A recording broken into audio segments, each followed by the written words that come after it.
Bueno, empezamos con el capítulo sobre el ruido. Un capítulo que parece simple, pero tiene muchas bifurcaciones. Sin embargo, acá vamos a trabajar sobre lo concreto y no me voy a extender mucho.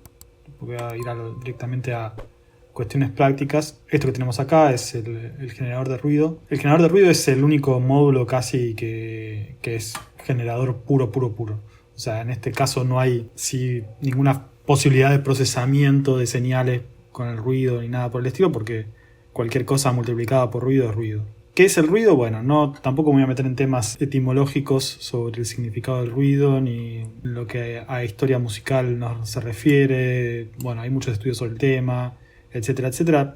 Digamos que en electrónica muchas veces se lo define como una señal no deseada, pero con un componente sobre todo de aleatoriedad. Y eso es lo que más nos va a importar a nosotros, tiene que ver con que es una señal totalmente aleatoria, no es como en el caso del VCO, donde teníamos un periodo y una frecuencia. En el caso del ruido, no es posible detectarle ningún tipo de frecuencia o periodo, lo cual lo hace una señal completamente descontrolada, ¿no? O sea, no tiene ninguna forma predecible. Si esto lo escuchamos, voy a bajar el volumen considerablemente porque va.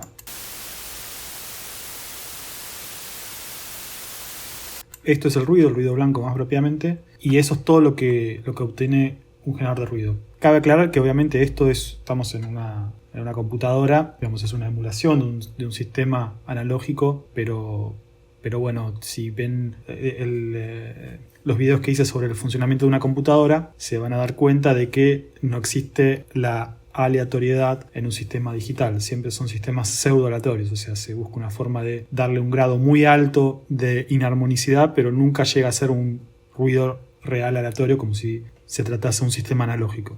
Eso es algo imposible para las computadoras, por lo menos no vienen dotadas de ningún generador de ruido interno analógico para poder obtener esa aleatoriedad. Sí, lo que hay es un sistema pseudo aleatorio para poder generar ruido. ¿A qué me refiero con esto? Es que, por ejemplo, si en una computadora siempre la generación va a estar, lo que sea que querramos generar, va a estar almacenado en algún lado, va a ser siempre una función y siempre va a tener un grado de predecibilidad, que obviamente no es compatible con lo que entendemos como ruido, ¿no? Ahora bien, yo podría, por ejemplo, en una computadora grabar 1 minuto de ruido y reproducirlo, ¿no? Y lupeando por horas, y pareciera que el ruido es constante y es totalmente aleatorio. En realidad no lo es, sino que tiene un periodo quizás tan grande que nos es imposible encontrar un patrón. O sea, el periodo en ese caso sería de 1 minuto. En 1 minuto la forma de onda tendría la duración total de 1 minuto, y obviamente nuestra capacidad perceptiva no está preparada para poder encontrar un patrón de darnos cuenta que, mira, el minuto se está repitiendo el sonido y vuelve a empezar. Si algo se repite, obviamente deja de ser aleatorio y pasa a ser predecible, ¿no? Entonces sabemos en qué situación va a estar esa onda en el minuto, en el segundo tal. Pero bueno, sacando esto de lado, quiero que nos enfoquemos como si esto fuese un sistema analógico y pensemos como que esto es una señal completamente aleatoria. Si la vemos en un osciloscopio, vamos a ver esto. Por más que haga zoom, siempre es constante el movimiento de la amplitud y nunca hay un patrón determinado. Y si vemos esto mismo en un analizador de espectro, vamos a ver esto y nos damos cuenta de que están todas las frecuencias presentes en todo el espectro que me indica este analizador de espectro. Están todas las frecuencias sonando todas a la vez, cancelándose entre sí y tratando de ganar un lugarcito de amplitud. Y por eso es que al estar todo el tiempo y las infinitas frecuencias que hay en todo este rango, es que se produce esta señal aleatoria. ¿Está bien? Hay distintos tipos de ruido, más allá de que todos conservan esta cualidad de ser totalmente aleatoria y totalmente inarmónica. En algunos casos, por medio de filtros, se consiguen, como podemos ver, ruidos que están más pronunciados o tienen mayor predominio en las frecuencias graves, ¿no? O al revés, mayor predominio en las frecuencias agudas. Si esto las escuchamos una por una, suenan así.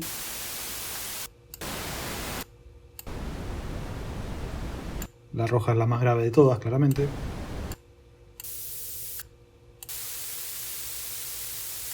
Como pueden ver, el violeta y el azul son más bien agudos. Esto tiene que ver con una relación que se hace muchas veces buscando analogías con la luz, donde el espectro visible tiene frecuencias más altas, las frecuencias electromagnéticas son más altas en los rojos, ¿no? Rojo y naranja son más bajas en el rojo y naranja, y más alta la frecuencia en violeta y el azul, ¿no? Si vemos un cuadro en imágenes como esta, por ejemplo, podemos ver que, bueno, dentro del rango de lo visible tenemos el rojo del lado más grave y el violeta, el ultravioleta y el infrarrojo, luego el rango de la luz visible, pero más que nada para ver esto de que las frecuencias más graves están del lado del rojo y las más agudas del lado del azul. Acá lo podemos ver también la frecuencia como va disminuyendo y va llegando a los colores. Entonces se utiliza esta misma analogía para nombrar los colores del ruido. Tiene también esto que es ruido gris,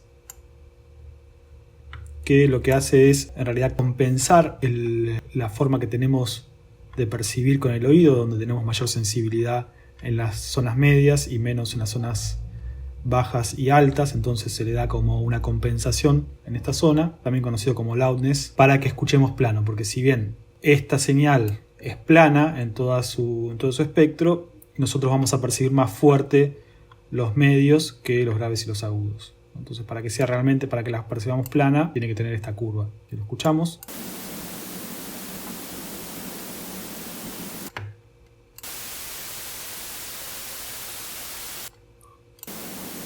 ¿Ven? Esta es la gris, nos suena más plana,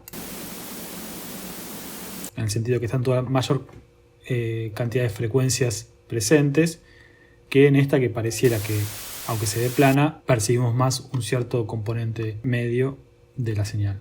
Y por último tenemos el ruido negro, que yo la verdad no lo utilizo mucho, pero lo que entiendo es que es un ruido similar al ruido blanco, pero responde parecido a los primeros generadores digitales de ruido, donde tiene aliasing, tiene una baja respuesta en frecuencia, lo cual genera como eso, como un problema de distorsión ahí armónica, pero bueno, no desconozco bien. Si lo vemos, se ve similar y plano comparado con el blanco.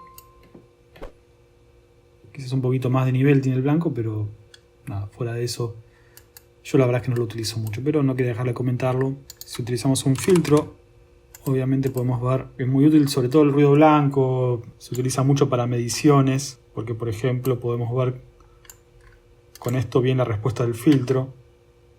Tenemos la señal original y la señal pasada por el filtro. Podemos ver que, a pesar de que el filtro está totalmente abierto, está en 8000 Hz la frecuencia de corte, y esta es la pendiente del filtro. Creo que en el capítulo anterior había dicho que era de 4 polos. Podemos ver bien cómo trabaja. Si utilizamos otro filtro como este, que llega más alto,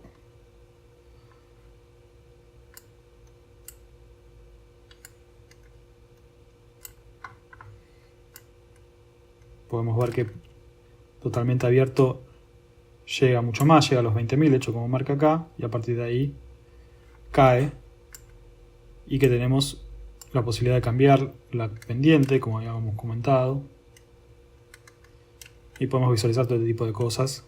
Son interesantes para aprender y bueno, en algunos casos, si alguna vez les toca, el VSB también puede utilizarse para testear equipos, porque puedes inyectar ruido en algún lugar y puedes medir y visualizar qué es lo que está pasando. Y lo mismo con la resonancia, ¿no? Como decía, generar un énfasis en el punto de corte. Fíjense la diferencia.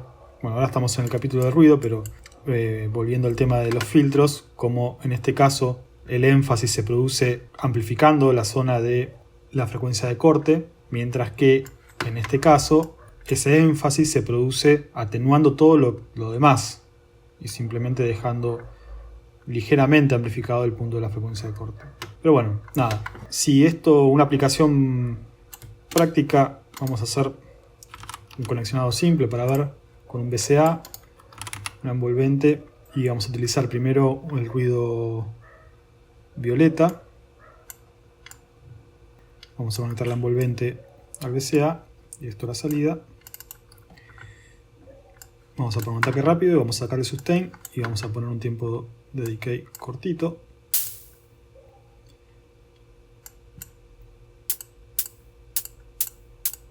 Y fíjense que con este conexionado simple, utilizando solo ruido, podemos hacer una especie de sonido medio de platillo, con un ruido más bien agudo.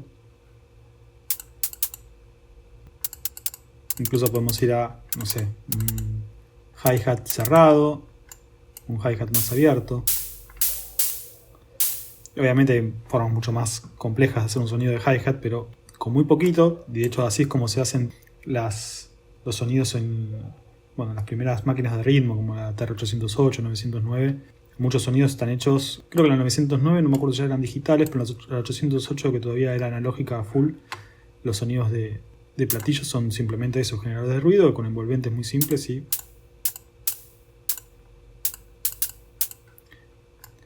si esto en vez de hacerlo con la mano lo hago con un LFO,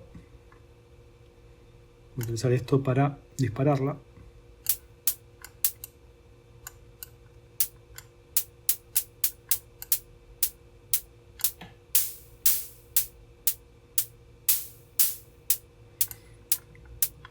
También podría agregarle algo similar, pero sumando un conexionado similar, pero con un VCO.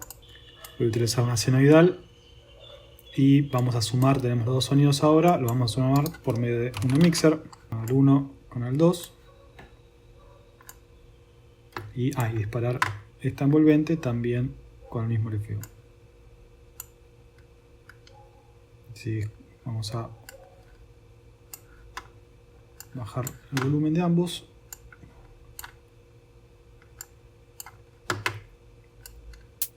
Acá tenemos el sonido del platillo,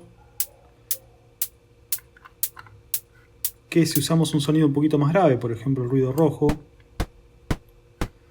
y le agregamos la senoidal,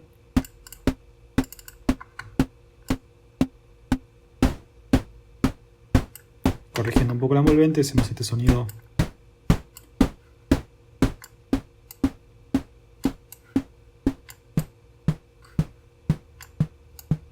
medio de redoblante, que uno lo puede afinar en cualquier lugar de...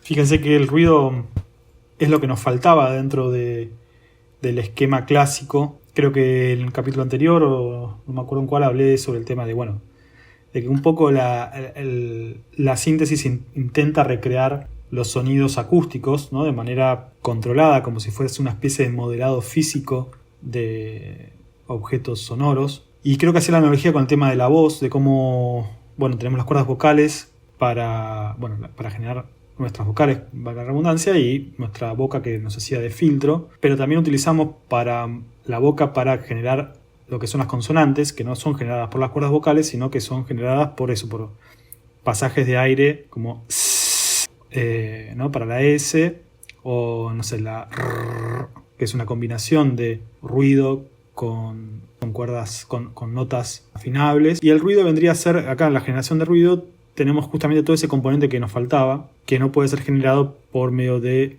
VCO, que genera señales más bien armónicas, aunque se las puede llegar a un grado alto de inarmonicidad mediante la modulación de frecuencia. El sonido más aleatorio de todos es obviamente de la generación de ruido. Y con esto que tenemos acá, digamos, con el generador de ruido, ya tenemos todo para armar el esquema clásico de un sintetizador sustractivo, digamos, como el más común presente, como el Mini Moog, el Pro One, en muchos sintetizadores, incluso modernos, que son sintes standalone.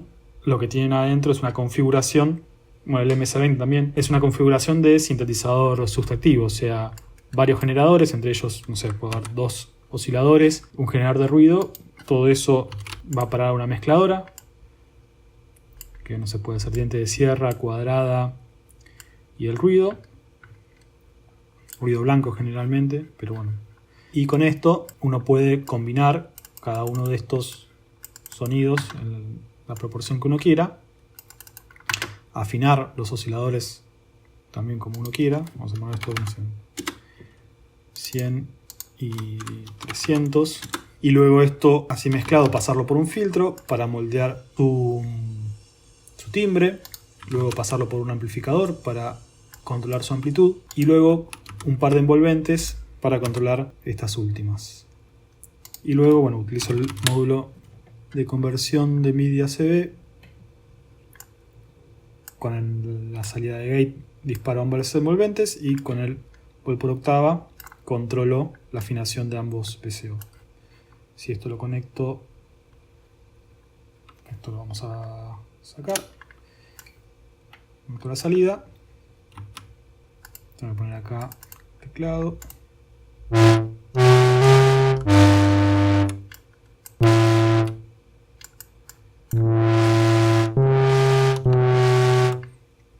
Tenemos los dos osciladores.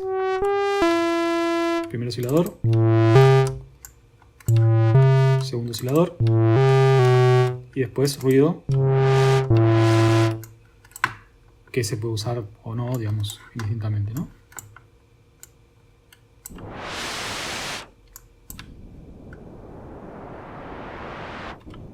Con este diagrama que acabo de hacer, tienen para armar una paleta de sonidos, nada, muy zarpada. Piensen que casi toda la música de los 70, 60, 70 para acá, hecha con sintetizadores, estaba a grandes rasgos armado con sistemas similares a esto. Alguna cosita más, que bueno, igual el próximo capítulo voy a trabajar sobre Sample and Hold, también un módulo bastante común, pero con esto hay un montón para jugar, así que nos vemos la próxima. Voy a tratar de terminar acá si nos hace muy largo, y la próxima vemos Sample and Hold.